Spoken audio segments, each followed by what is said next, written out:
And we are live. Good morning, everybody. Very excited. Got a great show for you today. We got a great show for you today. I'm very excited. Friend of the show, Richard Ojeda, should be joining us shortly. We are going to talk about Chuck Schumer, the continuing resolution. We're going to talk a little bit about the implosion of Elon Musk, and we're going to talk a little bit about what's going on in with Russia and Ukraine. So let's just dig into it. Let's go. Let's get to work.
All right.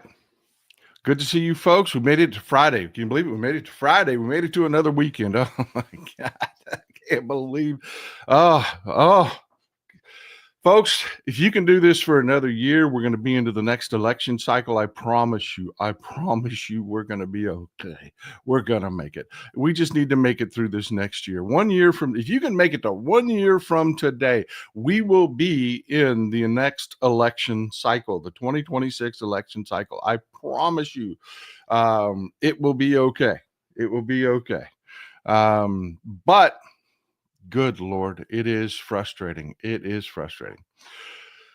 As always, when I want to talk about something, I like to make, just take everybody, take a step back, look at the big picture, look at what's going on. Like to show some real world examples, and let's just do it. We're going to talk about Chuck Schumer, but I want you to stick with me here. We're gonna jump on the Wayback Machine, and we are going to go back to the 1400s. We are for just a minute. Just stick with me. When I talk about knights, what do you think of? And then remember, this is a live show with a live audience. You are participating. I don't want you sitting out there having your own conversations, doing your own thing. I'm asking you a question. I mean it. I want you to respond. If I say knights, what do you think of when I say knights? If you're Mrs. Texas Paul, the first thing that came out of her mouth was this. Sir Elton John. Oh my God. Yeah. Yes, he was knighted. Okay. But no, really, what do you think about? You think about England. You think about, I want to apologize. I know we've got a global audience. I know we've got a good audience from the UK here. I'm going to probably offend you a little bit, but the center of the world for knighthood, the Knights Templar. We're going to talk about them for just briefly for a second. Stick with me. This little history thing goes back. A lot of people, this is what they think about when they think about knights. They think about the Knights Templar. They think about this, and they think about England, right? Well, you would kind of be wrong. See, the Knights Templar were actually founded in France. The center, the golden age of knighthood, the apex of knighthood actually was not in England. It never has been. So let's jump in the Wayback Machine and go back to the 1400s. And you've got a war between England and France. France, larger country, larger population, larger agricultural economy. Their nobles have much more experience. They, like I said, it was the French nobles that filled the ranks of the Templars first. They were the core of the Knights Templar. Was the French aristocracy. And that's the way it used to work. The countries didn't really have standing armies. It was the noble lords that had men that they trained, and think about it. If you're France and you have more trade than England, think about it, just its location. It has more trade than England. Just got a bigger economy, which means more money. More money means better armor. More money means better horses, more horses. It means you are better equipped. And they had this really cool thing, and they still study this at places like West Point. They study the Battle of Agincourt. That's where we're going to, 1415, the Battle of Agincourt. Stick with me. We're almost done. I'm going to land this plane. Battle of Agincourt, you've got the French. They have heavy cavalry. They have a command and control structure that was actually kind of like what we do in our military today, where we have the non-commissioned officers out there that can make decisions in battle situations up to a point. You've got they had more experienced knights. They had more of them. They were on their home ground. This is where the Battle of Agincourt took place. This is actually the Azincourt, France, but it's called the Battle of Agincourt for reasons I'm not going to get into because I don't want to waste too much of your time. This is Agincourt. The French were smart. They were smart. Did they run down to the coast and meet the English when they invaded them and fight them on the beach? No. They made the English march into their country. They picked a battlefield of their choosing. The French forces in Agincourt, at Agincourt, had the high ground.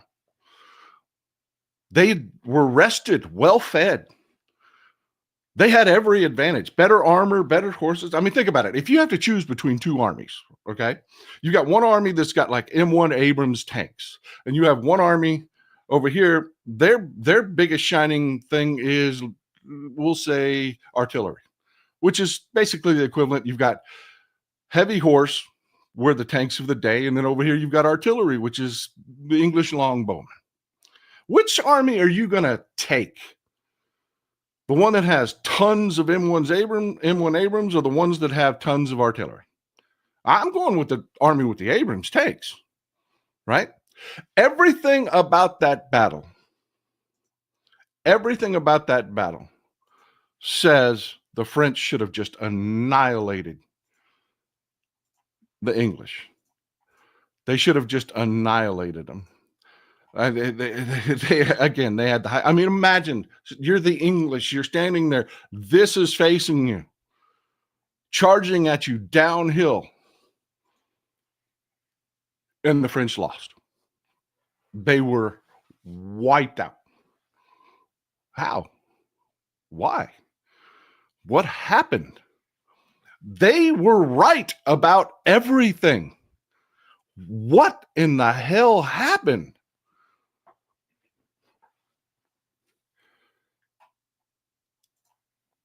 I love you people for being so well informed. They're talking about the Battle of Agincourt, and you know exactly what happened. I love you people so much. I'm telling you, Richard, when you come in, this audience is the best audience anywhere. I'm telling you, above average in every single way.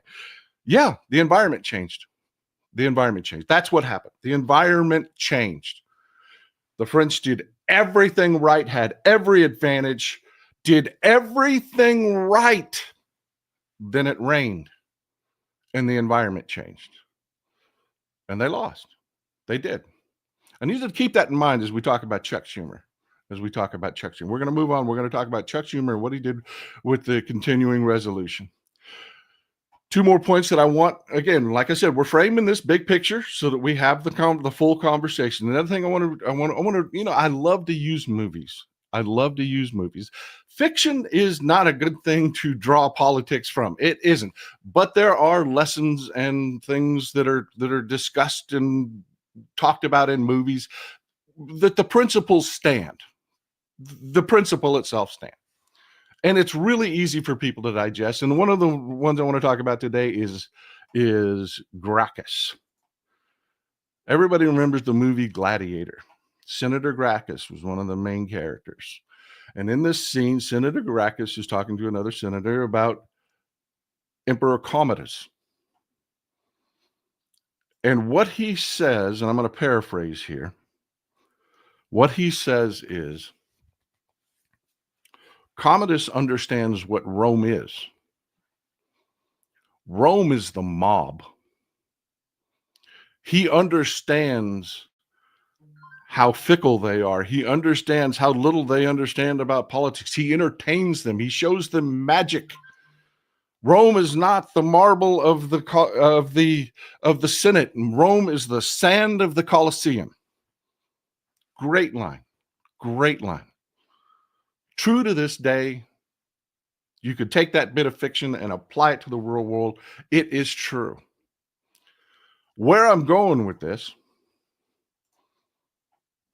and we'll discuss it more, is the arguments that Chuck Schumer is making. Chuck Schumer, and this is the stuff we're going to knock down right here. No, he's not a traitor. He's not. In fact, Chuck Schumer is right. The arguments he made are 100%. He's like the French. He's right. Everything he's doing is right. We're going to talk about it more, but just Cliff Notes, he's right. But he needs to fall on his sword anyways, for the good of the party and the good of the country, because he's lost the mob. He lost the script. He's lost the confidence of his followers. And that's a damn shame too, because I'm going to sit here and I'm going to explain to you why he's right. But here's the thing. After the election, we all had to do some soul searching. And one of the things I did was I sat in this chair and I talked to you and I apologized for my failures. And I explained to you what my responsibility and what I did wrong and why we lost and my part in it. And I told you I lost the script. I forgot. We're not just talking to us. We get it. We understand. You are, and it's not bullshit. I'm not kissing your ass. We have these discussions. You're ahead of the conversation. You're informed. You know what the hell's going on. We can have these conversations that are complex and whatnot, but we lost the mob. We lost the big picture. We lost that we're talking to me, I get in trouble. I call them the stupids. I get in trouble for that. We lost that. I lost that. I forgot that I'm talking to them. That is exactly what's happened with Chuck Schumer. I'm going to go through his arguments. I'm going to let the man talk. I'm going to let the man talk and tell you what he has to say. I'm going to tell you why he is exactly right. But he needs to fall on his sword anyways. But before we do that, I want to bring in our guest. His time is valuable. Political magazine calls him, he's JFK with tattoos and a bench press. Man, you clean up nice, Richard. You clean it up nice. My friend of the show, Mr. Richard Ojeda. I brushed my teeth.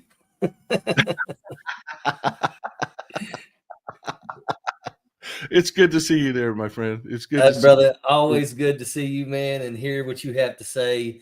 I too was at first like taken back with Chuck Schumer, but then I was talking to my wife, and my wife is very, very intelligent. She don't watch TV; she researches everything, and she was like, maybe he did this because he knew that if they shut the government down, imagine some of the things that Donald Trump may try to get away with.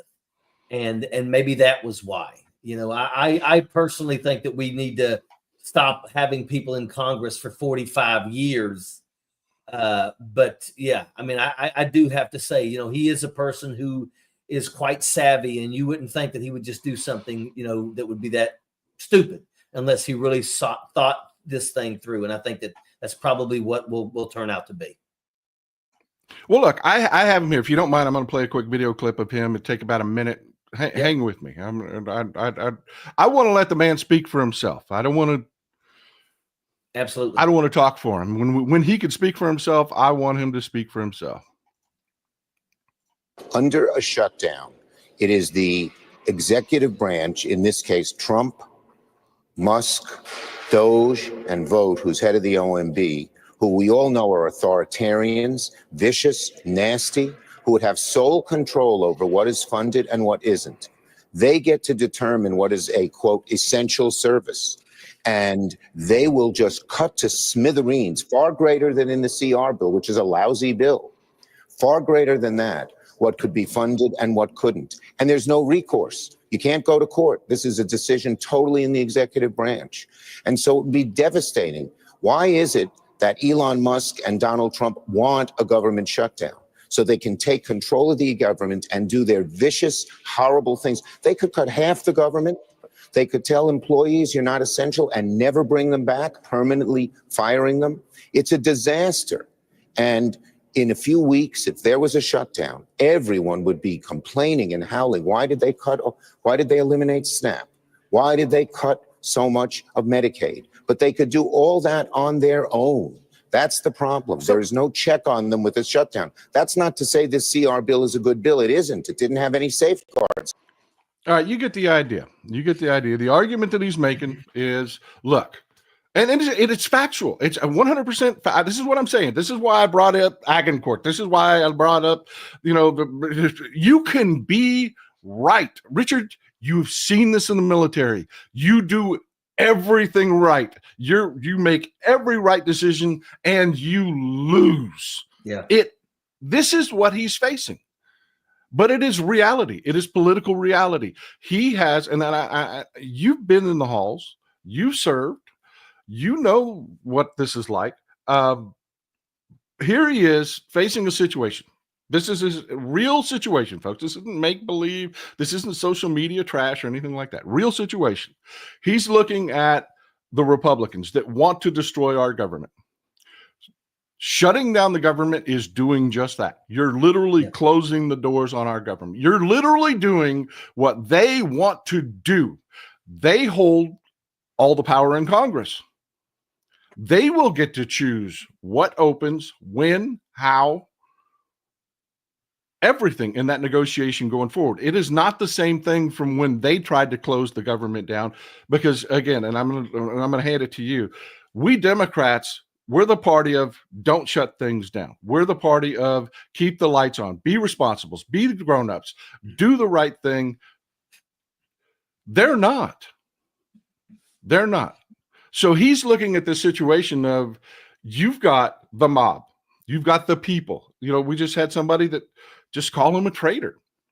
You've got the people here that they want to punch Donald Trump in the nose, man. They want to see his nose bloodied. They want some blood. They want Democrats out there throwing hands, man. And the right answer is don't shut the government down. That plays right into their hand. He's in a no-win situation, but that's politics, baby. Politics is war. He's lost the mob. Am I reading this wrong? I want your take on this. No, I think, look, at the end of the day, they don't do the research. They do what they just think is what needs to be done at the moment. And a lot of people are getting hurt. They didn't do any research about how it would affect the Veterans Administration if they fired 6,000 workers, killed all the probationary jobs, and are getting ready to try to cut another 80,000 jobs. They don't do the research. They don't see how it's going to hurt people. When they go in here and they just cut swaths of jobs all across this country. The positive part about this is that a lot of this stuff is going to the courts. And oh, by the way, the courts are now saying you got to reinstate these people with back pay. So how is that actually saving our country any money? Because not only are they having to go back and repay these people, but now they got to pay them back pay for a time that they were sitting at home, basically waiting on this court thing to come through. So, that's the problem, is that they don't do the research and they do not care with what's going on with this country. I mean, we are watching things going on right now that we've never seen before. We are in deep waters here that we've never been in before. We have a traitor in the Oval Office who is now bowing down to Vladimir Putin. And if you don't realize that, they're literally talking about putting boots on the ground in potentially a military conflict over the Panama Canal. Donald Trump says 38,000 people were killed while making the Panama Canal. It was only 6,000 people. Still a lot of people. But they weren't Americans. Only 300 Americans died during the Panama Canal. But Donald Trump doesn't care. Donald Trump just makes stuff up. He just spits out numbers because he knows that his poorly educated base are not going to research it. And that's what we have right now. And a lot of those poorly educated people that don't research, they don't realize they're the ones that are on the chopping block. They're the ones that are going to be hurt the most. And it's going to come. They are going to see the light. When they lose their SNAP benefits, their welfare programs, when their children no longer get free lunch at school, they're going to start to feel this. And make no mistake about it, eventually they're going to open their eyes and they're going to wake up. And I wish they would do it sooner than later, but we have to hope. We've got 2 years. We have 2 years, and at the end of the day, we're on day like 52 right now. Donald Trump has set the world on fire. We have 2 years to wake everybody up so that we can take back the House and the Senate and bring checks and balances back to Donald Trump. And make no mistake about it, there will be plenty to daggone impeach him again with once we get into power. And I hope that I am there, and I hope that one of the first votes that I cast will be to impeach Donald Trump. I'm glad, man. I'm glad to hear it. I love what you're saying. I love what you're saying. Let's talk a little bit more about the reality of the situation, though. The polling's come back, and we're not talking about Rasmussen and the right-wing operator. We're talking about centralized polling. Democrats are going to take a hit if they shut it down. They are. Democrats are going to catch the blame. The polling doesn't lie. About 30% blame Republicans, 32% blame Democrats. They're not getting out of this fight without taking some marks. They're also looking at exactly what you're talking about with the chaos and the economy and everything else. And they're trying to operate under that old Sun Tzu art of war. When your enemy is making a mistake, don't interrupt him. Yeah. Keep the narrative on Donald Trump and his insanity. Keep the narrative on Donald Trump selling Teslas on the White House lawn. Keep the narrative on, we're going to talk a little bit about that in a minute too. I mean, it's just there is so much that they are doing wrong, and it's working. It's working. You have constituents screaming at Republicans in town halls. You have Republicans that can't go that aren't holding town halls anymore, won't show up, canceling. Go ahead, man. I want to cut in on that because my opponent, Richard Hudson, is the representative from North Carolina's 9th district that I am running against. It was him that told all the other Republicans no more town halls. So because they know that what they're doing is not popular. They know that they can't stand in front of the people and actually give them the truth because they know they'll get ripped to shreds. And that's what this is. And that's why it's important that we got to wake these people up, because in 2 years, we have to take this back. If we don't bring checks and balances back in 2 years, it's over. Donald Trump's not going to go anywhere. And these Republicans don't care about you. These Republicans, and I say this, everybody remembers when they passed their budget bill in the House. What did they do immediately following? They went to the knee and they prayed. For what? So that they can screw over 340 million Americans only to make sure that the top 810 billionaires get more money. That's what they did.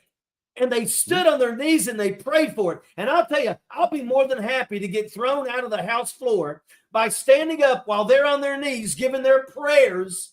And I'm going to say the real prayer. Dear God, thank you for allowing us to rob from the poor to give to the rich, because that's exactly what they're doing.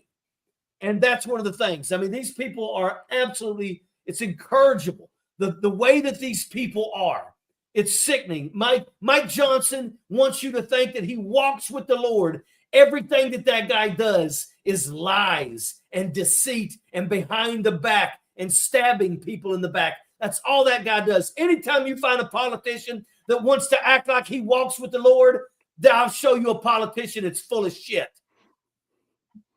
Yeah, man. And that's exactly what I'm talking about. That is exactly the point I'm making. Technically, Schumer's right. He is. He's 100%. Every point he's making, every decision he's making politically is correctly right. It is 100% correct. It is. but he's lost that.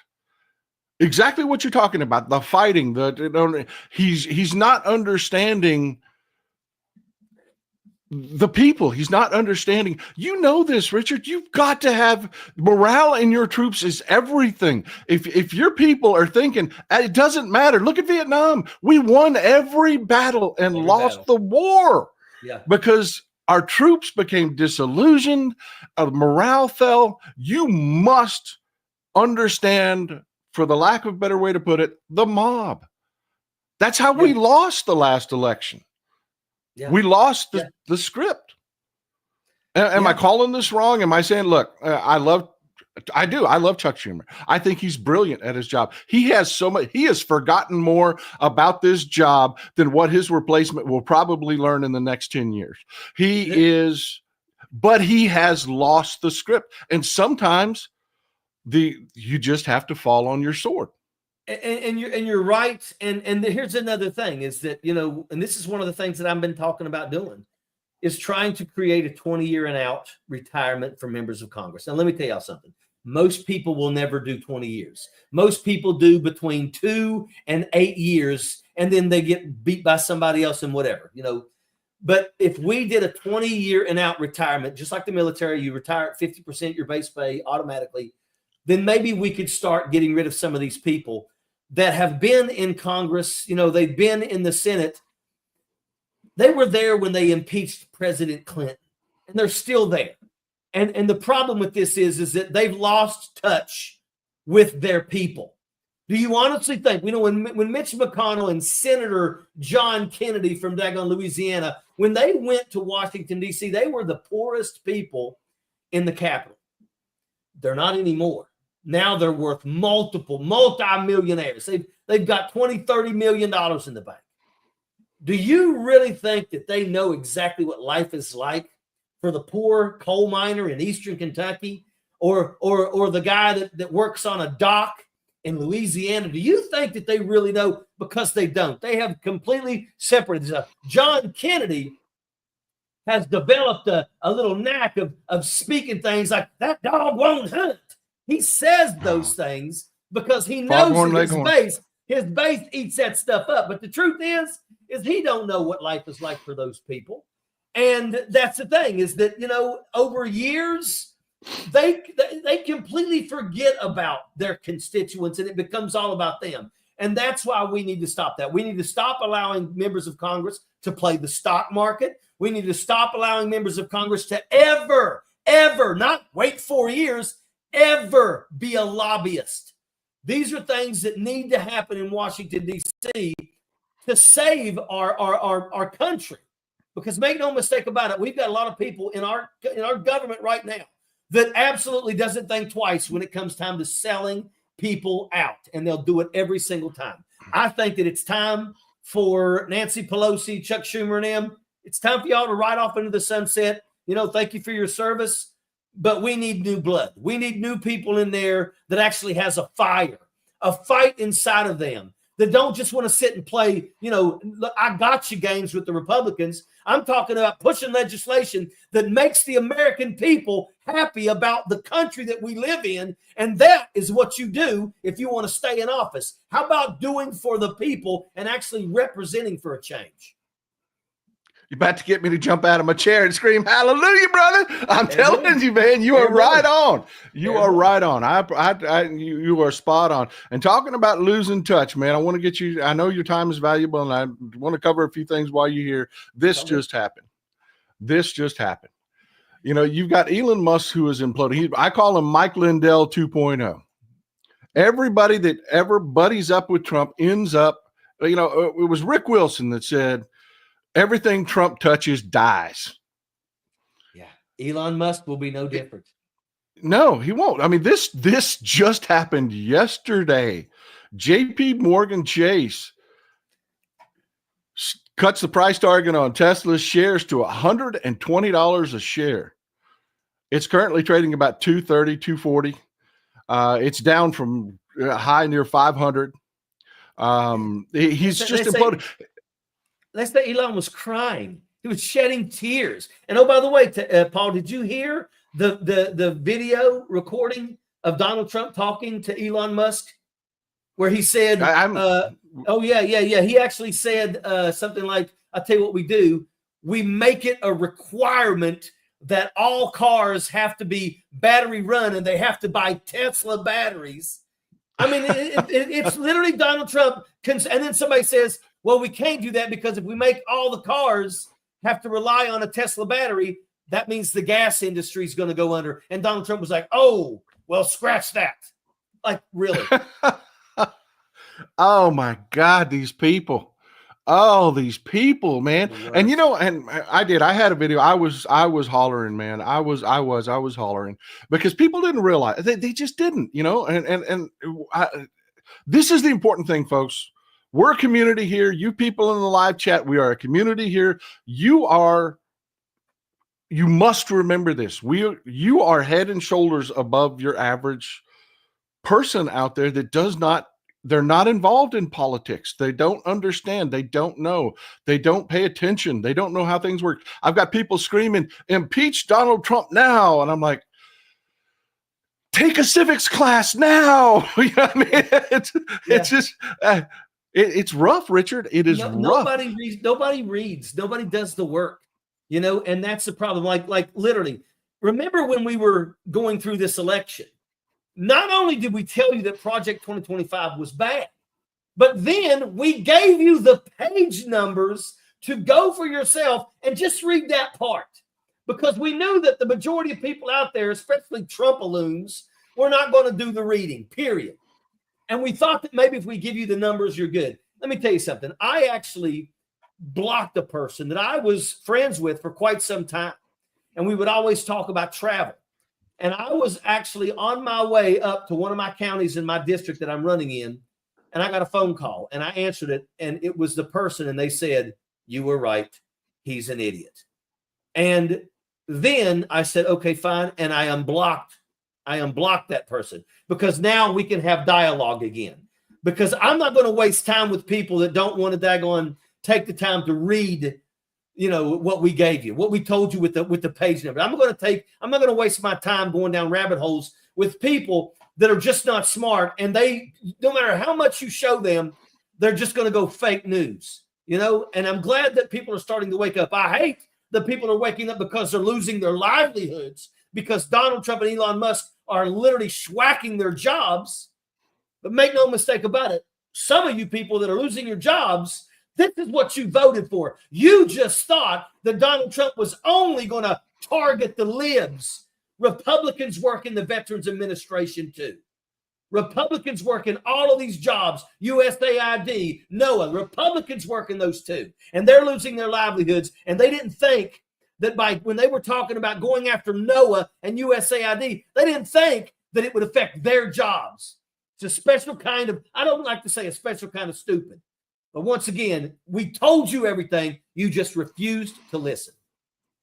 But yeah, and this article that I just posted right here, Richard, is the main person that they talk about. They talk about general themes, but the main person that they use it as an example in this article is someone they're going to lose their farm because the USDA has cut the contracts for purchasing for food banks and schools, and their farm specializes in dried fruit, and they were the beneficiary of these contracts, and they supported Trump and yada yada yada. And it's like, look, we told you every budget negotiation for the last several decades. We told you they're coming for your Social Security. They're telling us in these budget negotiations that they want to cut it. They're telling us, and we're telling you, and nobody believed us because we Democrats kept the lights on and the trains running on time, and people got comfortable. And I hate to say this, but this might be a little bit of a good thing, Richard. Wake up call. Yeah, but guess what's going to happen? Guess what's going to happen when those farmers lose their businesses, when their farms go under? Make no mistake about it. There are billionaires, a couple of those 810 billionaires that we have in this country that are just standing by, waiting to swoop in and buy that farm on pennies on the dollar. That's what they're going to do. Because why? Because it benefits the billionaires. Folks, I'm going to tell you, we have some sinister people that are in our government, And right now, they're absolutely doing everything in their power to take care of the top 810 people in this country while screwing over the bottom 340 plus million Americans. And that should bother everybody. Remember, folks, let me tell you something. There's a hell of a lot more of us than there are of them. And look, I don't give a shit. I'll say it. It's time to eat the friggin' rich. I don't care because these people don't care about you. I will lose no sleep with these friggin' billionaires because never have they ever lost a wink of sleep over me. And that's the way that it is. They don't care about you. They don't care about me. And until the daggone Republicans wake up and realize that that's what it is, until those poor Republicans, because make no mistake about it, that's the problem. The poor Republicans. And oh, by the way, that's an oxymoron. They don't realize. They think that they voted for Donald Trump because he was going to make America great again. And they're the ones that are going to be hurt the worst. Eastern Kentucky, West Virginia, Tennessee, get ready. Alabama, Mississippi, Arkansas, get ready. Louisiana, South Carolina, get ready. Because you guys were the ones that voted for Donald Trump the most, and you are going to be the ones that are going to feel the pain the most. And hopefully you will start waking up and realizing that you were lied to, and you'll either go back to a time when you never even voted because you was too lazy to get off the couch, or you're going to start becoming educated and start doing the right thing and realizing that we vote for the people that give a shit about the people. Yeah, and this is what I try to tell people all the time. They're like, your average person that does politics, they don't understand. They're thinking we've got to end MAGA. And I try to, and one of the things I teach people on this show is you'll never end MAGA. And that can't be your goal, because your goal has to be that 5% that can learn. You peel them away. They either stay home, because these elections, you've seen it, Richard, these elections are decided by 1 point, 2 points. A blowout is 5 points. If you can, and the Republicans know this. This is why they run this social media wedge issue stuff and gets people worked up so they'll stay home and be mad and this, that, and the other. You know, John Fetterman, you know, that's a lot of bots are out there pushing that John Fetterman thing because they want to make John Fetterman the face of the Democratic Party so that the Democratic mob is disillusioned and stays home. Right. And it's like, and I tell people, no, John Fetterman is one man that's going to vote 99% of the time the way you want him to, and he's going to do one or two stupid things. And then you got people that are trolling for clickbaits, trying to make a name for themselves, whatever. Yeah. It's all John Fetterman, John Fetterman, John Fetterman. It's like, no, John Fetterman will vote the way you want him to vote 99% of the time. He's going to do some stupid shit. We can't make that the whole story. We can't. We have to keep in the fight. We have to keep in the fight. But, you know, man, what you're talking about, I want to talk about something else. You brought up another great point about losing. You know, I talk about police officers this way. Okay. The folks in Congress, they lose the script. They lose touch. They do. Police officers, if you take, and you soldiers, this applies to soldiers as well. If you get a soldier that is in the meat grinder constantly, 4 tours, 5 tours, 6 tours, 7 tours, that man comes out of the military not all right. Yeah. He just does. A cop, you take a cop who's a good man, wants to be a cop for all the, not a bigot, not a Klan member that put a badge on. I'm talking about a good man. And you take him and you put him in the worst neighborhood in your district, and he sees the worst of human nature day in and day out. Because nobody calls a cop because, hey, you know what? It's a picnic. It's Sunday. The sun's shining and we're having a good time. Hell, let's call a cop, man. No, it's somebody beat the shit out of a spouse or somebody, you know what I mean? It's thievery. And after a while, they lose the script. They just do. The same thing's happening in our government. It is. You get these, Chuck Schumer, effective, knows what he's talking about, has forgotten more about politics than I will learn in this lifetime, but he has lost this because he's been in that bubble. You know, you, Richard, you stepped out. You went back into real life and did your thing. This, that, you know what I mean? You've got the, you know, you've got the script, you understand, but these folks just don't, my brother. They don't. And that's what I'm saying. Even though, yeah, I'm going to sit here and I'm going to tell you, Chuck Schumer's right. He is. He's right. And I'm also going to tell you in the next breath, he needs to fall on his sword. Yes. Yeah. And also similar to what you're saying here, remember that there were 10 Democrats that voted to censor Al Green. And a lot of people were going crazy. Oh, I can't believe Jared Moskowitz. What's wrong? I'm done with him. the main reason why those 10 people voted to censor Al Green is because they also voted to censor Marge the Trainwreck Green. And what would it look like if they only censor the Republicans and not the Democrats for speaking out? And look, I totally understand what Al Green was saying. And he was saying, Donald Trump and them are acting like they have a mandate, and they don't. There were more people that chose not to vote at all in that election than voted for Donald Trump. So that's some of the things. And what you're saying is spot on. But now also, this is another thing that I've been thinking about, because once again, let me tell you something. There's a reason why military folks, when they retire at 20 years, they immediately start drawing their retirement, because a military's life can be quite rough. You're going to spend a lot of time, especially over the last 20 years when we were at war. I mean, you would be gone for a year in a combat zone. You come home. If you get a year at home, consider yourself lucky before you find yourself back over there again. Sometimes the only way to not go every other year is to leave and go to another unit, and luckily get there as that unit was coming back, and then you would get a good solid year of family time and stuff like that. But I'm going to tell you that I also believe that police officers, firefighters, ambulance workers, these are folks, the first responders. I think that it's a travesty that we don't have a 20 or a 25 year and out retirement for them, and correction officers, because once again, these are the people that absolutely see it all. I've seen a lot of combat.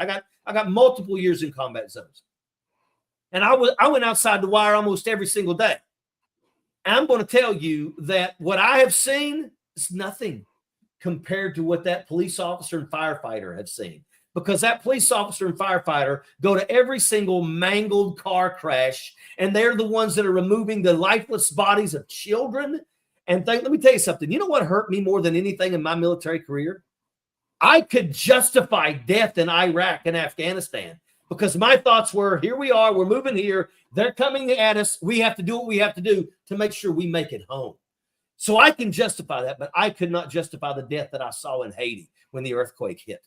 I mean, you're sitting there, you want to talk about religion, and then you find yourself in a parking lot that is nothing but bodies just scattered throughout it that are bloated, and the smell is horrible. There's children in that stack, and you're just like, I can't justify that. What did these people do to deserve to lose 400,000 people in an earthquake? That's the stuff that hurts. And I think that police officers, firefighters, these are people that we absolutely need to do more for. Do we really want to have a correctional officer in a prison that's in their 70s? Because make no mistake about it, that's the worst thing in the world. But that's reality right now in a lot of places, and it shouldn't be. Corrections, firefighters, police officers, ambulance workers, they should have a 20 or 25 year and out retirement. I agree with you 100%, 100%. And you see these people, ER staff, nurses, trauma nurses, trauma doctors, everything that every fireman and every cop sees that's absolutely horrific funnels through our hospitals, man. There's so many people that see so many horrible things for so long. And these are the kind of things that we need to be addressing, but we can't, because you've got the Republicans who are hell-bent on making sure that Johnny Got Rocks gets another tax cut. So they're going to destroy our government and everything our government does. Yeah. Here we are talking about real things, real problems, real things that people see, and things that have to be addressed in our society. And you've got the Republicans over there literally strategizing as we speak. How do we shut what the government does down a little bit more so we can free up some money, so that the guy that is paid for my private club membership and takes me out for steaks and Merlot can get another tax cut, and he'll be happy with me. Keep feeding me those insider tips. It's horrible. This is happening though. This is happening. I tell people, protests are great. They're great for motivation. They're great for morale, but they're not the most effective. Economic protests are the most effective protests they are. And again, billionaires have exactly the concept of what we're talking about. They have lost the script. They have no idea. They're living in freaking fantasy land with delusions. They're eating the dogs. They're eating the cats. They believe this insanity, and they cannot believe that Elon Musk is sitting there going through our government, and he says, well, I found $100 billion. No, you didn't. No, you didn't. We got the No. receipts. You found $8.5 billion in cuts, and those aren't savings, folks. The corporate media keeps calling them savings. They are not savings. They're cuts, but they're going to cost us money in the long run. And his billionaire friends are like, well, why ain't you finding it? I knew it was all, I knew it was all waste and stuff. Where is it? Yeah. When Elon Musk and Donald Trump say they're cutting $880 billion, they're talking about killing Medicaid. That's what they're doing. They want you to think, look, we saved you $880 billion. Yeah, well, look at every single American in this country that relies on Medicaid and ask them if they're happy about that $880 million that they've saved the government. No, they're not. And that's what Elon Musk is doing. He's killing entire USAID, NOAA. He's killing entire capabilities and acting as if he's finding all this money. And now we're finding out once again that all of these people are going to the courts and they're winning. And now they're having to hire them all back because once again, it's all garbage. All of this is garbage. Donald Trump was like, we're going to open up Guantanamo Bay and we're going to send the worst of the worst there. Well, Donald Trump's been in office now for 50 some days.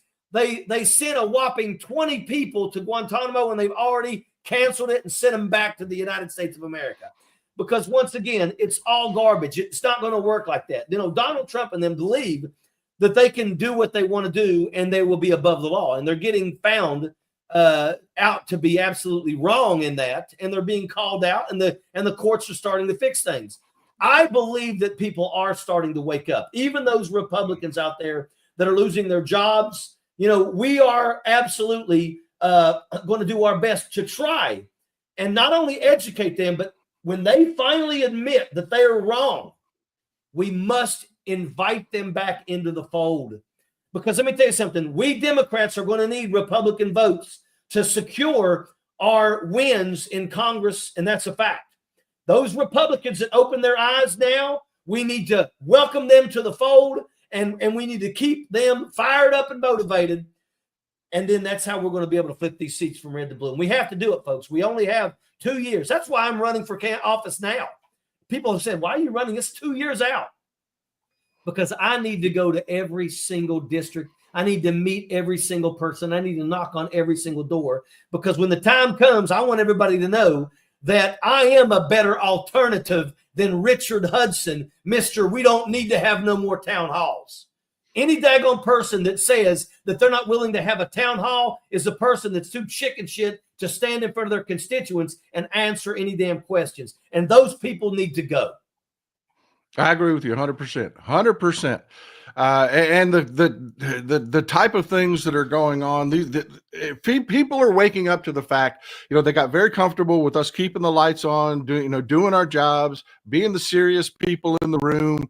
They got very comfortable with that, and they're starting to feel what it's like to not have that. And I'm not going to lie, just speaking from a political, it's a terrible thing that people are feeling pain. It is. But from a political point of view, it ain't that bad, man. It ain't that bad to have people wake up their eyes a little bit and see things like this. You got those farmers that got torn up in the last Trump administration, voted for Trump again, and then here we are again. You got China that is targeting soybeans and pork, and you've got like I said, they're losing contracts for through the USDA to feed food, fill our food banks and put fresh food in our schools.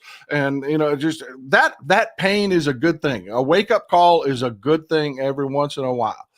But there is one that really, I lose sleep at night because I keep track of this, and it really, really, really, and you can speak to this. What is so bad about what I'm about to talk about? Putin has responded to the 30-day ceasefire. And I told people, this is stupidity. It's not going to happen. What they're coming out and saying, they're going to have a 30-day ceasefire. And I said, it's not going to happen. Putin's objective is Eastern Europe, not Ukraine. The 30-day ceasefire doesn't serve his interests. So what did he do? He came out and he said, okay, we'll have a 30-day ceasefire, but during that 30-day ceasefire, Ukraine cannot move a single troop. You cannot train a single troop. No one in the world can give Ukraine a single piece of weaponry. They can't, no material, no food, no nothing. If it's a pause, everything stops. It's like red light, green light, and everybody just freezes. Meanwhile, Russia is going to move troops. Russia is going to reconstitute. It's not going to happen. It is a demand intentionally intended to blow the process up because they don't want this war to stop. And Europe, Poland, oh my God, this is where I was going with this. This is the one I want to lay at your feet, brother.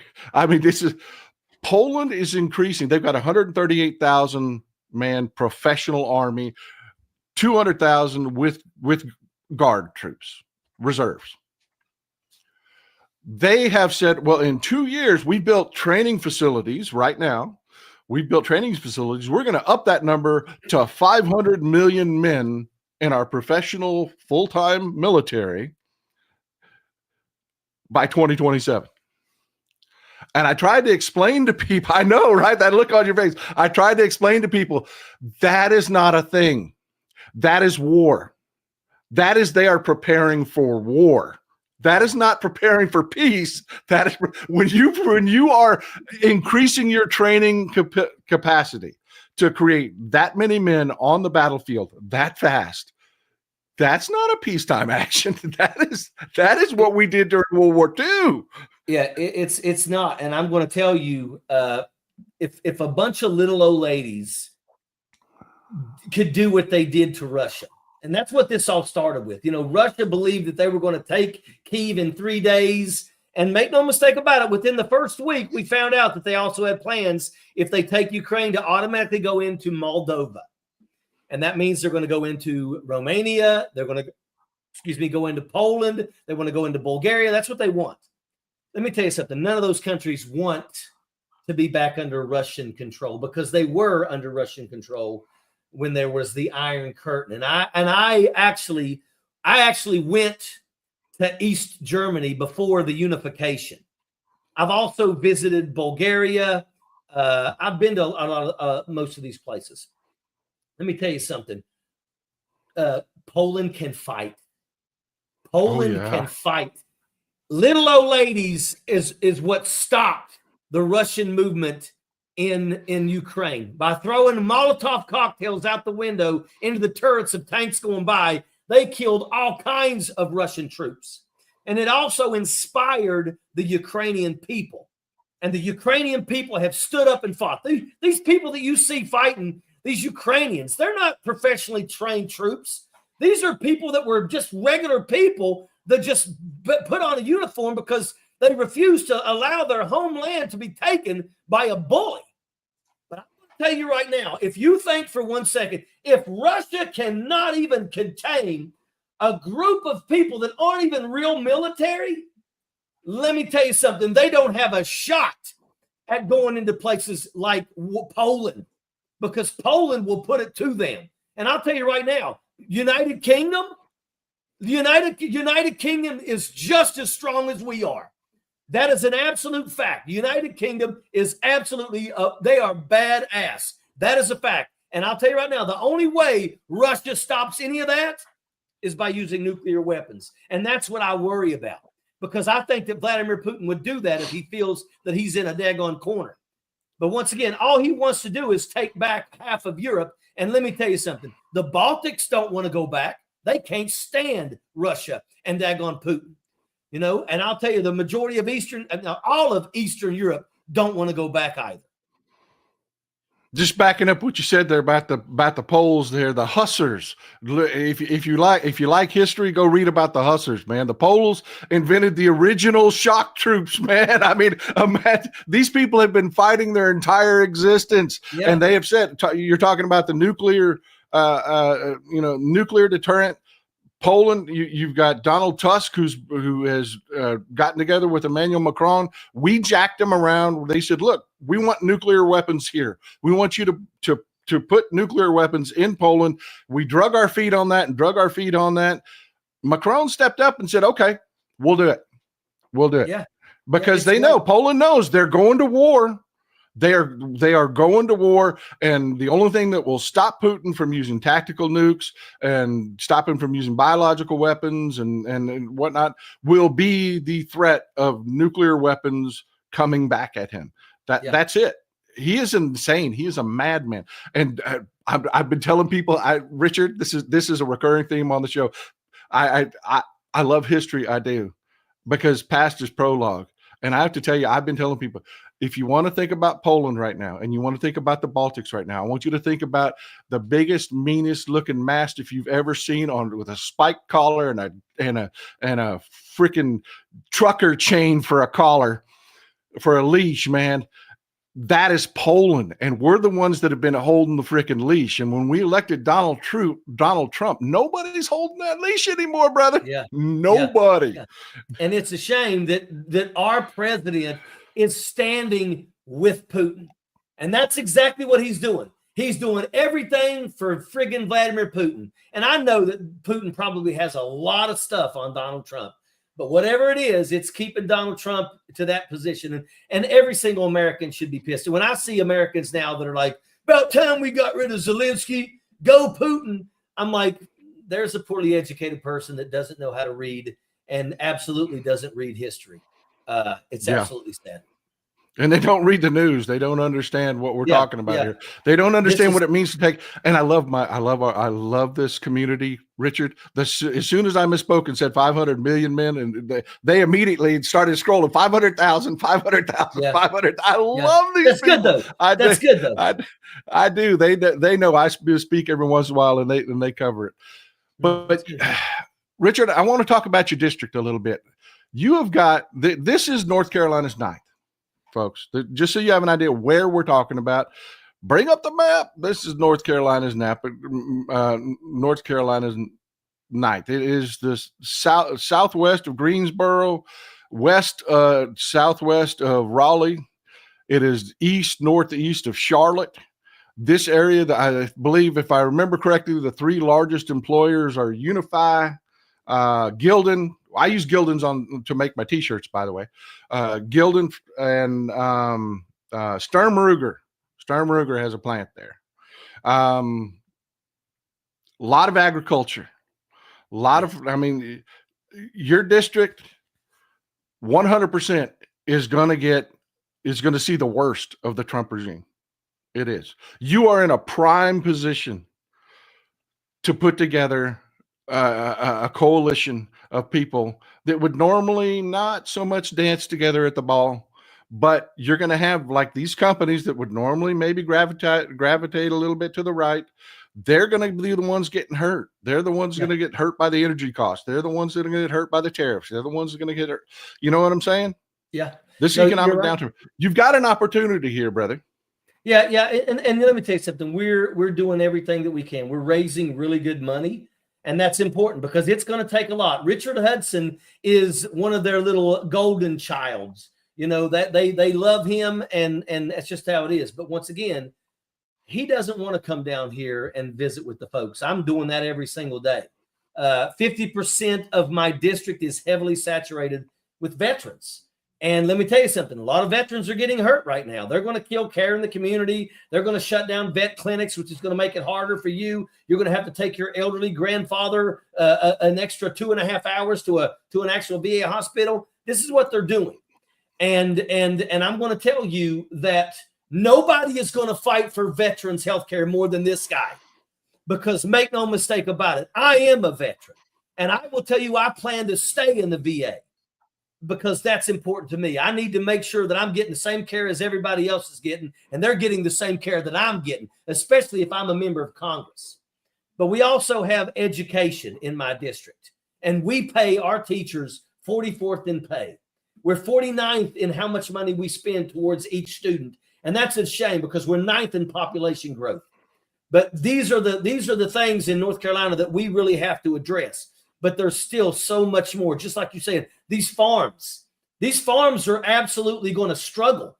And I've already heard from some that are already struggling. You know, I will tell you right now that if you have a farm close to you, especially a farm that's like ranchers, you know, it's not a bad idea to reach out to them and ask them how much is a half a pig or a half a cow that you can stick in your deep freezer. Because I'm going to tell you, it will help those farms significantly if you do that. And it'll also help you because if things are going to go up, and we expect that they will, because we've got daggone Donald Trump at the helm, you're going to save money over the long run if you purchase now and put it in a deep freezer. And that's important. And I know a lot of people where I come from in West Virginia, if they are not successful on a hunt, they risk going hungry over the winter.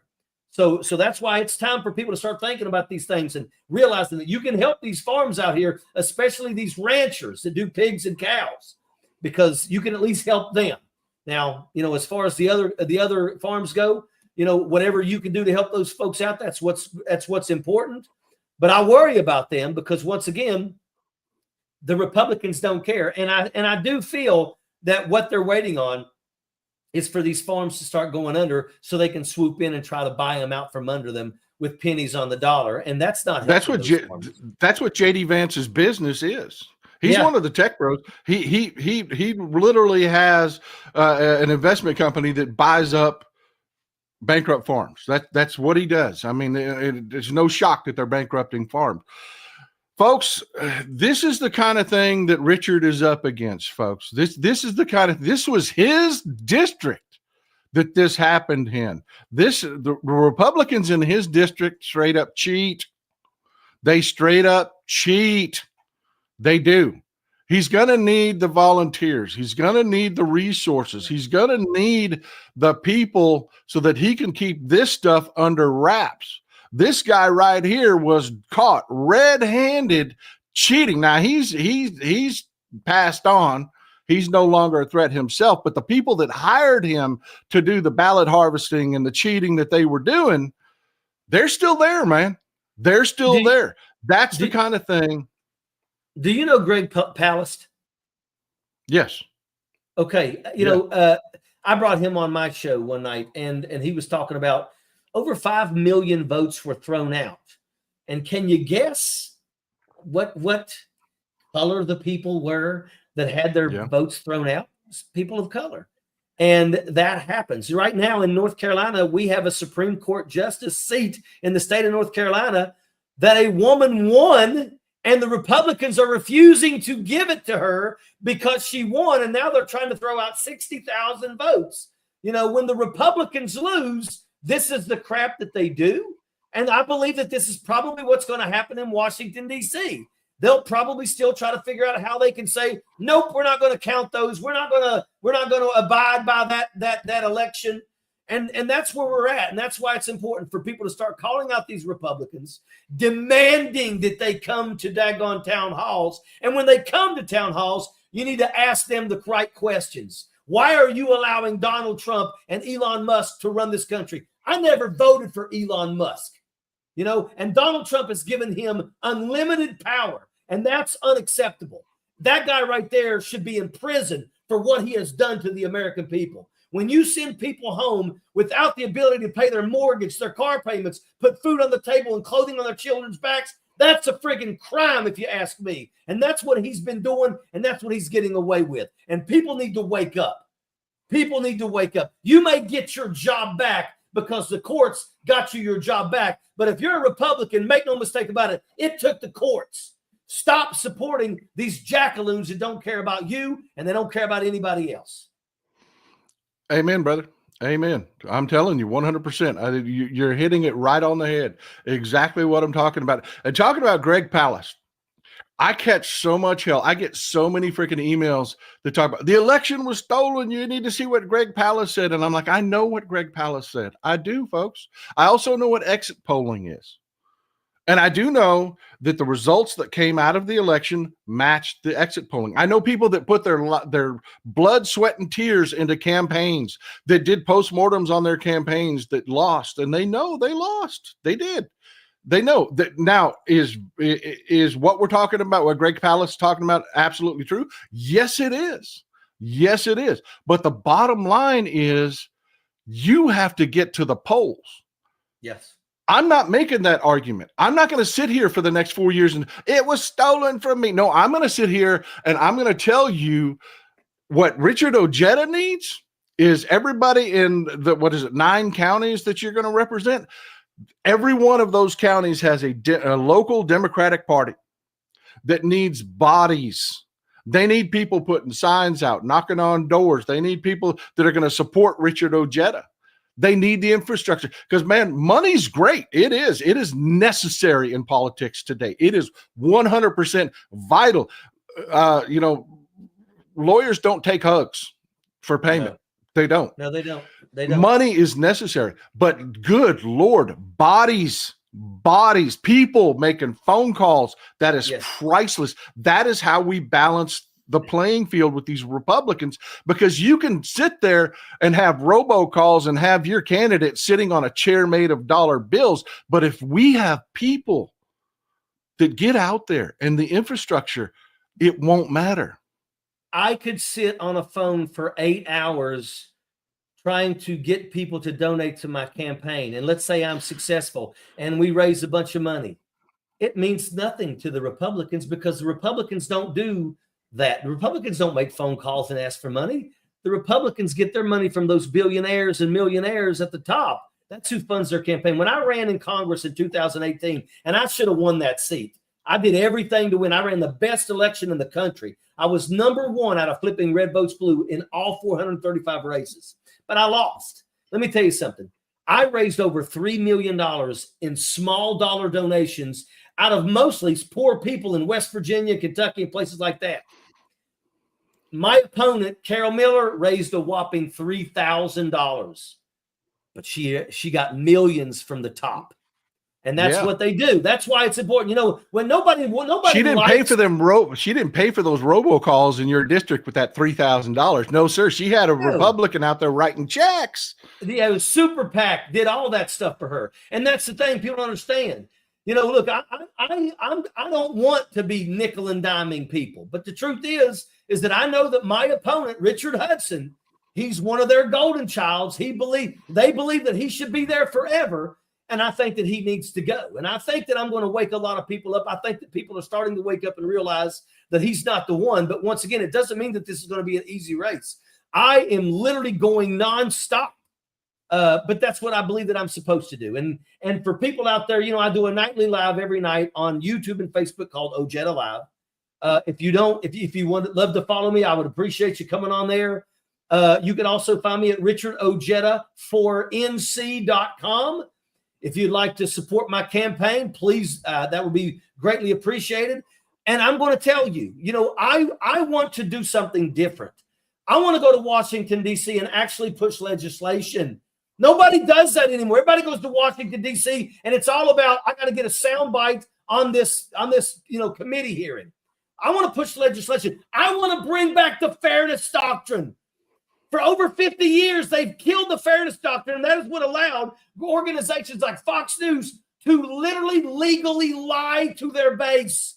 And that's what happens. They lie. Oh, by the way, Donald Trump took over for his second term. What's the first thing he did? He killed all the news media on every military installation where Americans are at and replaced it with Fox, Newsmax, and OAN. So what they're doing right now is they're poisoning our soldiers, sailors, airmen, and Marines with the same garbage that got Donald Trump elected in the first place. And what they're doing is they're poisoning the military folks so that when they try to use the military folks for doing whatever they want to do, maybe crushing people, that those military folks will feel like they're doing the right thing because they heard it on Fox News. We got to bring back the fairness doctrine. We need a 20-year and out retirement for members in Congress so we can stop having these people that have been there for 40 friggin' years that have forgotten what their constituents even look like.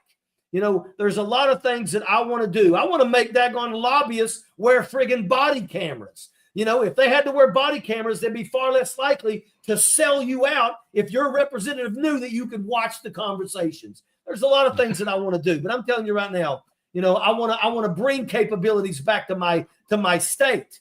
You know, I can't dictate how much teachers get paid, but I can sure as hell fight for funding to come to daggone North Carolina to go specifically for pay raises for teachers and school service personnel, because you can't run a school without school service personnel. So don't ever forget them.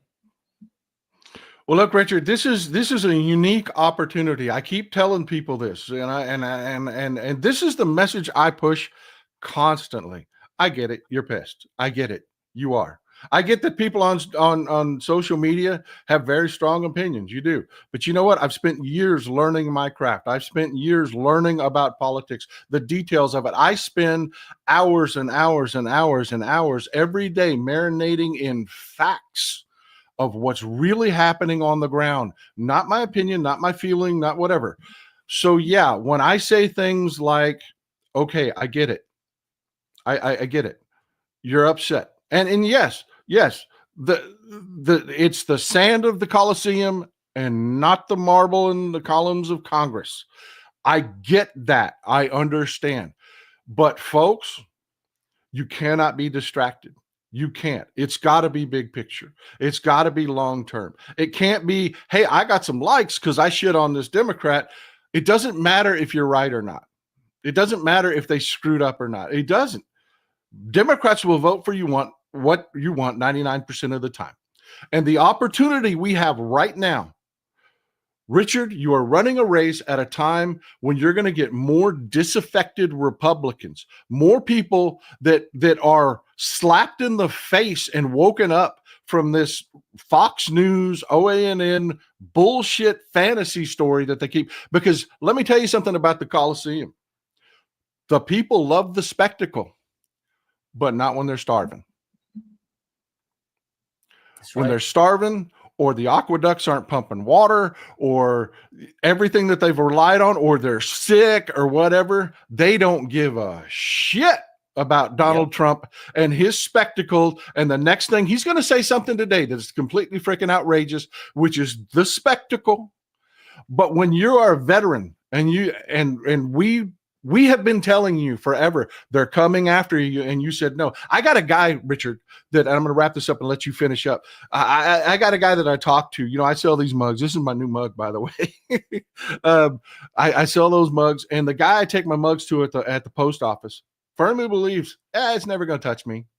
It's not. It's never. My union's got this. It'll take him 100. What he tells me, it'll take him 100 years to privatize the post office. It ain't going to happen. Well, guess what they did yesterday? They started ratcheting up. They're going to start firing people at the post office. Yeah. You know, everybody believes it's not going to happen. You're going to be running at a time when that guy that believed forever and a day nothing will ever happen sees it happen. Yeah. No, you're right. You are spot on right. I had a buddy of mine from West Virginia that messaged me the other day, and he said he was talking to a bunch of people, and I hate to say this, but he's like, what are you going to do when they come after your Social Security?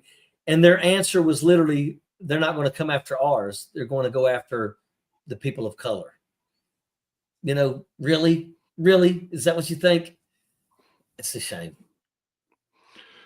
I'm telling you, Richard, and I can't say this enough, brother.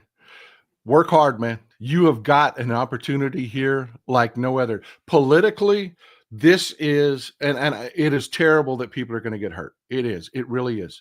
And it is terrible that there's not much that we can do about it because, you know, civics, brother.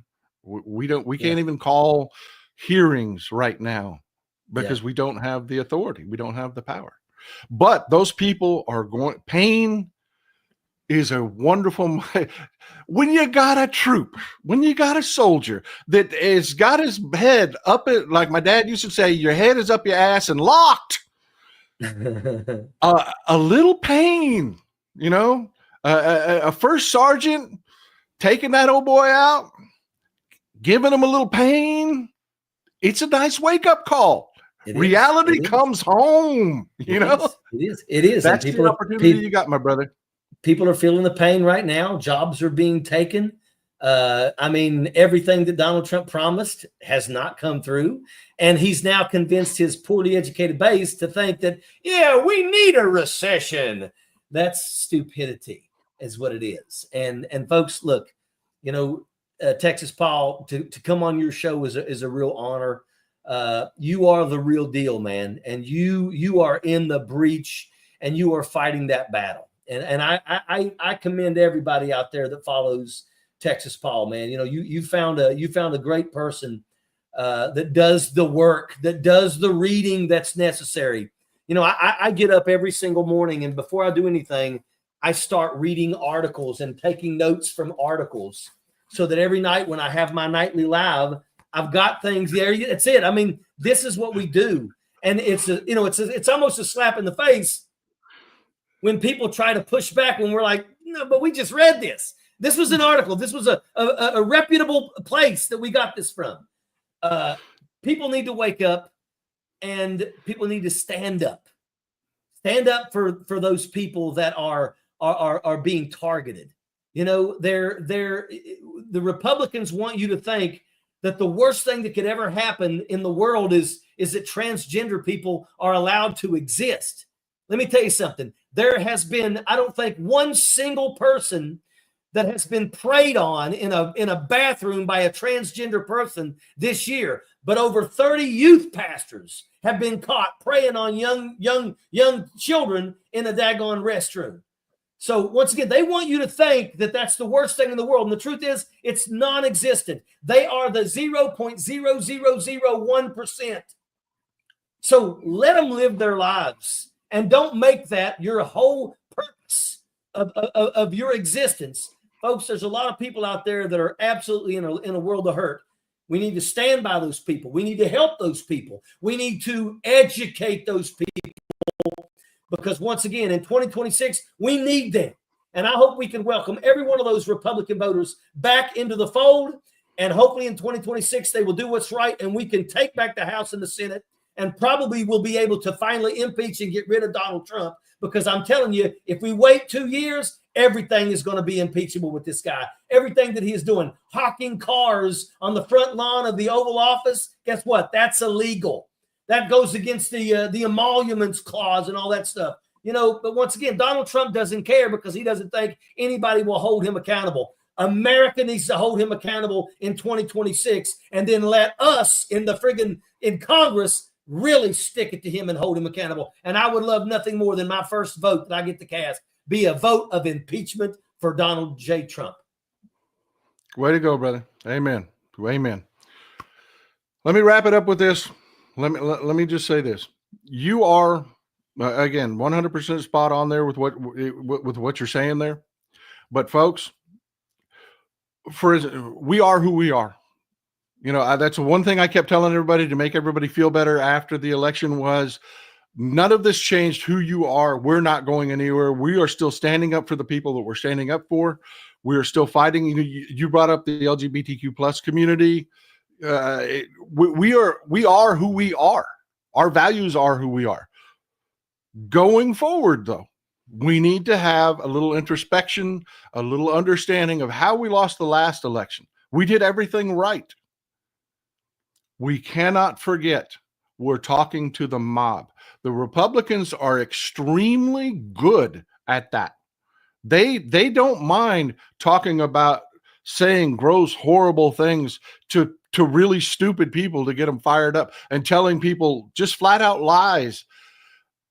If we are having those conversations with them, we're having the conversations that they want. Even if we're saying the right thing, even if we're exactly what you just said, Richard, exactly.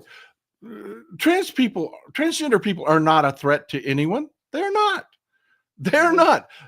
Statistically, no one is ever hurt by a transgender person. I mean, if you're talking about the statistics in a country of 30 million people now, yeah. Nobody. But here's the thing. That's the conversation Republicans want to have because they're focused on the sand of the Coliseum. And we need to do that too. And this is where I'm going to piss a lot of people off, but I can't lie to you folks. Chuck Schumer was right. He was. If we shut the government down, that played right into their hands. Yeah. It just did. But he lost the mob. He did not do what needed to be done politically.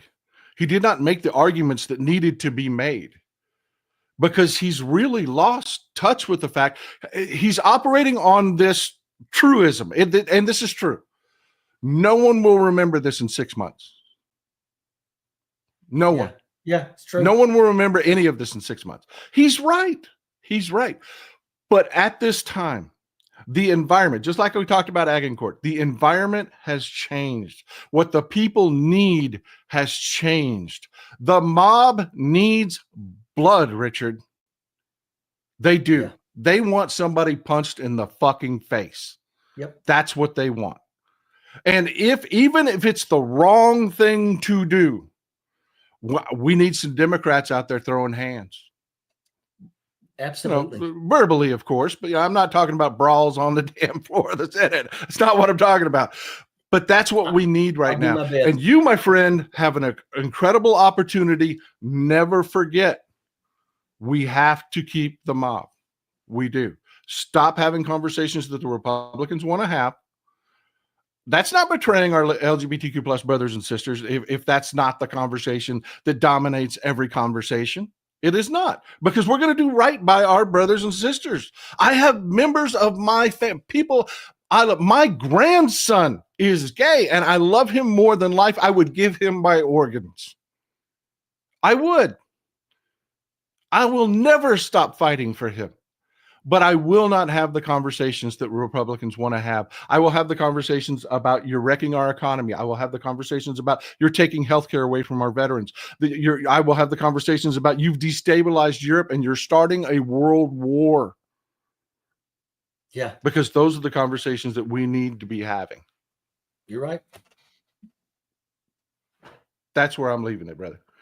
Well, I want to thank you, Texas Paul. I thank everybody in the chat for allowing me to come on here and just hear what I have to say. It's a true honor because once again, Texas Paul, man, you are the real deal. And I really appreciate everything that you do and everything that you say. So appreciate you guys once again. Richard Ojeda for NC.com and also Ojeda Live on YouTube and Facebook. Texas Paul, you have a good one, brother. I appreciate everything you're doing. Always glad to have you here, my friend. You have a standing invitation as this rolls out and the fight goes on. Please come back, man. Please come back. Everybody support Richard Ojeda. He's got a great show. I love his show. If you want to get fired up, watch his show. But by all means, man, he's in the fight. He's thrown his hat in the ring. And let me tell you something, folks.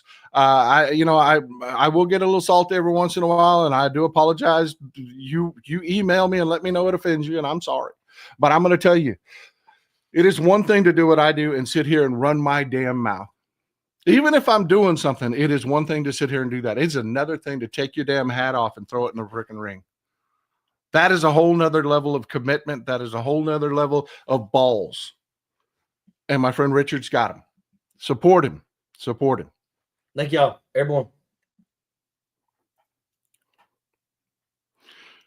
I love having Richard on the show. It is always a great show when Richard comes. It really is. It is always a great show. We've got about 8 minutes left where we got to cut this off. I want to know what you think, folks. I want to know what we've got this going on.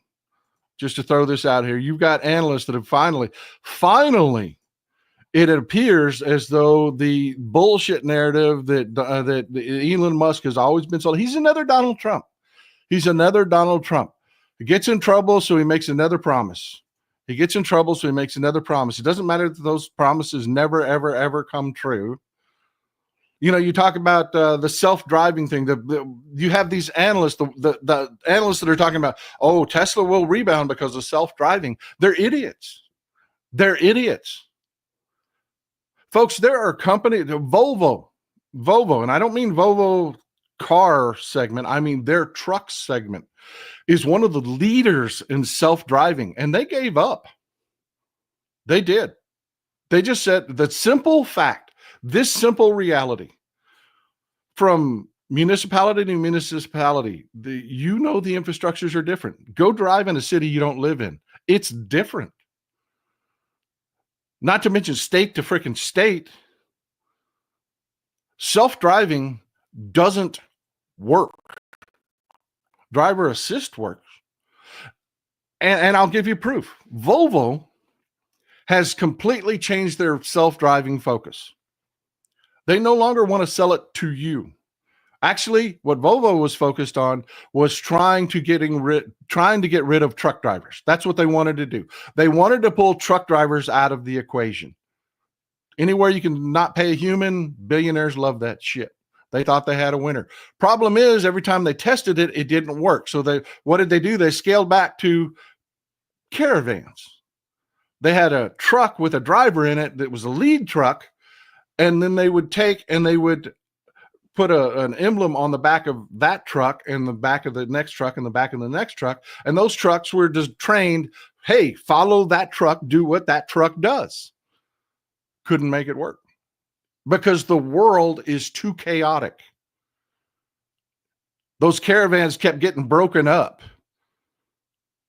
They would lose, the sun would blind the cameras and the trucks would pull over and stop. So what did they do?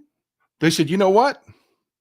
Self-driving will work in an area where we can control everything. Hey, mining. You've all seen these mines, both open and underground. The mining company can completely control the environment of that mine. And that's what Volvo is focused on with their self-driving.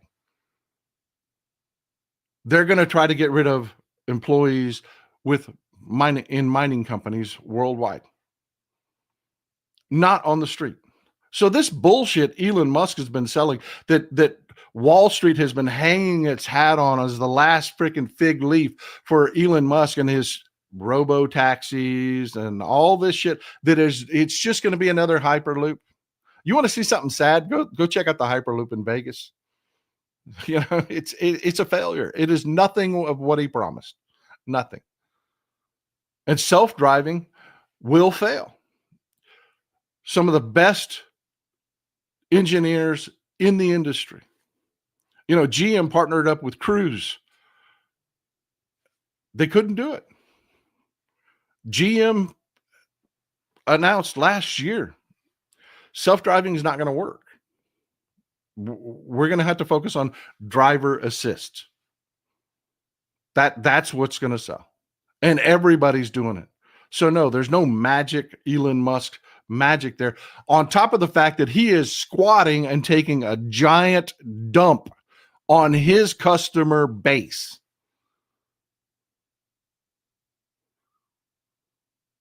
Folks, JP Morgan just downgraded the price for Tesla down to $120. Let me tell you a little secret. I think it's around 112, 113. Somebody's going to have to fact check me on this. See, wealthy people, billionaires, they don't take a salary because they would have to pay taxes on that. What they do is they borrow against the value of their stock. Well, to fund his stupid, idiotic ideas that never pan out, Elon Musk borrowed, I think it was around $112 a share, $113 a share. His stock price dips below that. He's facing margin calls. The difference between the value of the stock and what he's been loaned the money at. And he will have to sell shares to meet that margin call, which will force the price down even farther. And it just turns into a death spiral. Every company that faces this situation goes into a death spiral, and it's the end. That's what they're looking at. $120 a share is right over margin call territory. And that's what Wall Street is saying. That's what that stock's worth, about 120 a share. And it's based on not deliveries, not growth, not new ideas, because the only new ideas he's got is his stupid taxi stuff. And then we've got situations like you've got the wank panzers, his stupid truck. The panels are glued on. They've had to stop selling the trucks because they've got a problem that the glue is failing that's holding the paneling on these glued together trucks. Yeah, the Elon magic is over, and the fact that Donald Trump went out there and it's just freaking hilarious. It's hilarious and insulting at the exact same time. He turns the White House into a freaking Tesla dealership, and you've got all these right wingers that are saying, "I bought a Tesla." Donald Trump's like, "I bought a Tesla," and people are laughing because, yeah, you just bought a Tesla with 37 recalls. 37 recalls. Congratulations, dumbass. Because you know who can't afford to go buy a Tesla and doesn't want to? Hillbilly MAGA voters. They want to roll coal. They don't want electric cars.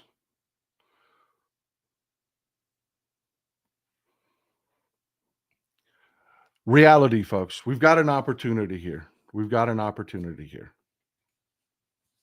Reality has come in. It is. And I'm sorry I went off on this tangent. I know I ate up our time for our roundtable. I promise you, we will do a long roundtable on Sunday. Great show with Richard Ojeda. I know it went long, but you know, he was very, very graceful and gave us a ton of his time. I'm always thankful when Major Ojeda shows up here. Support him. Support him. Support your local Democratic Party. It means everything in this coming fight. Thank you for this question. Kurt Aiken, thank you for it. So the CR is going to pass. Is that a done deal? The CR was always going to pass. It was always going to pass. The only thing that was, what were the negotiations? How long was the shutdown going to be? It was always going to pass. We are the party of keeping the lights on. We are the party of making the buses run on time. All that unsexy stuff, you know, the government does important things and we make the government run right. We were never going to be the party that just blew shit up. It's not who we are. It's like the point Richard Ojeda made about the 10 people that voted to censure Al Green. The reason they voted to censure Al Green was because they voted to censure Marjorie Taylor Greene, and we're not hypocrites. It's unsexy and it pisses people off. But yeah, that CR was always going to pass. But I will tell you this, I am with you. As much as I love Chuck Schumer, I do. It's time to hang it up. I'm not saying he's got to leave Congress, but I'm telling you, we need new leadership. If you're hearing that from me, you know it's a big fucking deal because I am a ride or die Democrat. I don't criticize Democrats. I don't. I am telling you right, flat out, Chuck Schumer was right. Every calculus he made in this situation, he was right. He was correct.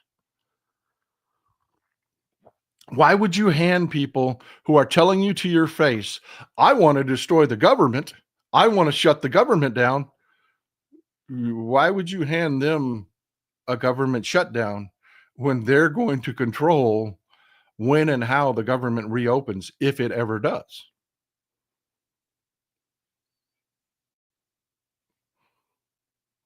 So yes, he's absolutely right in his argument. But like I apologized to you for after the last election, what our failure was, we forgot. We're talking to the stupids. We're talking to people that don't know shit about politics. They don't sit there and read for hours and hours and hours and keep informed and know exactly what's going on. Those are the people we're talking to, and they're saying things like, impeach Trump now, even though there is no possible way to impeach that man. And they're mad if they don't get it. We have to keep that crowd. And the only way you do it, yes, Chuck, I'm going to tell you, you were right.